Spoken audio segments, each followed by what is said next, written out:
በተለያዩ ጉዳዮች ወደ ፍርድ ቤት የሚያቀኑ ተገልጋዮች በመሰረታዊነት ከሚጠይቋቸው የመብት ጥያቄዎች መካከል ተገቢ ፍትህ ማግኘትና ታማኒና ግልጽ በሆነ መንገድ መዳኘት ዋነኛዎቹ ናቸው። በየዓመቱ በሚሊዮኖች የሚቆጠሩ አዳዲስ መዝገቦችን የሚያስተናግዱት የአማራ ክልል ፍርድ ቤቶችም በተመሳሳይ ይህ ችግር ይደመጥባቸው ነበር። ተገልጋዮች ይህ ጥያቄያቸው እንዲመለስ በቅርብ ዓመታት ውስጥ ዘርፈ ብዙ ስራዎችን መስራቱን የሚገልጸው የአማራ ክልል ጠቅላይ ፍርድ ቤት አሰራሩን በቴክኖሎጂ አዘምኗል።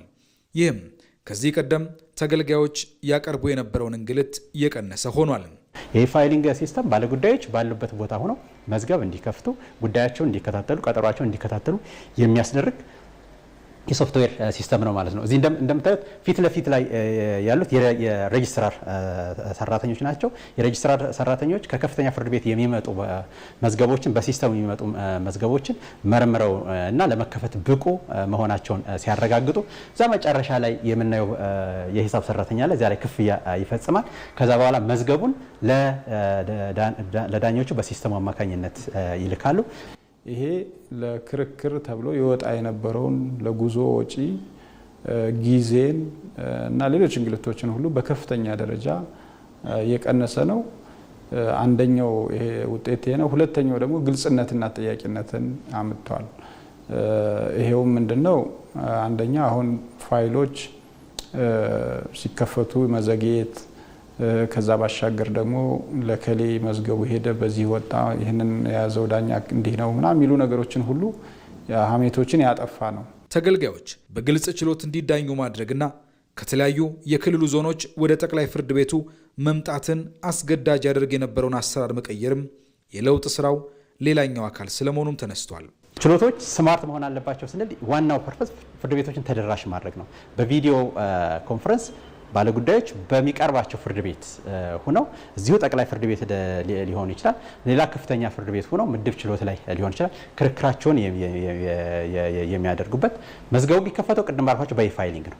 ከዛ በኋላ በዚህ ደግሞ ቀርበው የሚከራከሩበት የስማርት ችሎት። አንደኛ ማንኛውም ችሎት ላይ የሚደረግ ነገር ይቀረጻል፣ ተቀርጾ ዳታ ሴንተር ላይ ወይም ዳታ ማዕከል ላይ ይቀመጣል።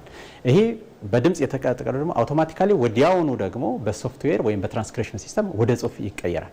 ከፍጥነትም አንጻር ከተጠያቂነትም አንጻር ግልጽም ከማድረግ አንጻር ስለዚህ ሁሉም ግልጽ ነው ሲስተም ነው ማለት ነው። ከዞኖች ወደ ጠቅላይ ፍርድ ቤት ሰዎች ሳይመጡ ዞን አካባቢ ፋይልም መክፈትን ክርክሩንም እንዲያደርጉ በዚህ ዓመት ከከፍተኛ ፍርድ ቤት ያለውን እናጠናቀቃለን። ባለፈው የጠቅላይ ፍርድ ቤት እናጠናቀናል።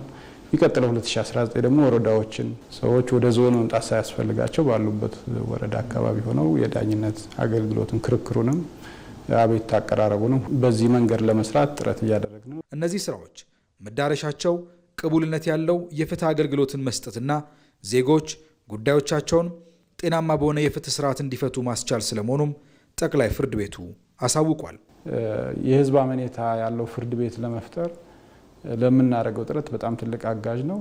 ዜጎች ያላቸውን አለመግባባት ሁሉ ፍርድ ቤት ላይ ትልቅ እምነት ጥለው የሚመጡበትን ሁኔታ ስለሚፈጥር ለዘላቂ ሰላም ለፍትህ በጣም አጋዥ ነውና ይሄ ትልቅ ውጤት ያየንበት ነው። ፍርድ ቤቱ የጀመረውንና በቀጣይ ዓመት የሚጠናቀቀውን የ3 ዓመት የዲጂታላይዜሽን ጉዞ በተገቢ ሁኔታ ተግብሮ ለማጠናቀቅ እየሰራ ስለመሆኑም ገልጿል።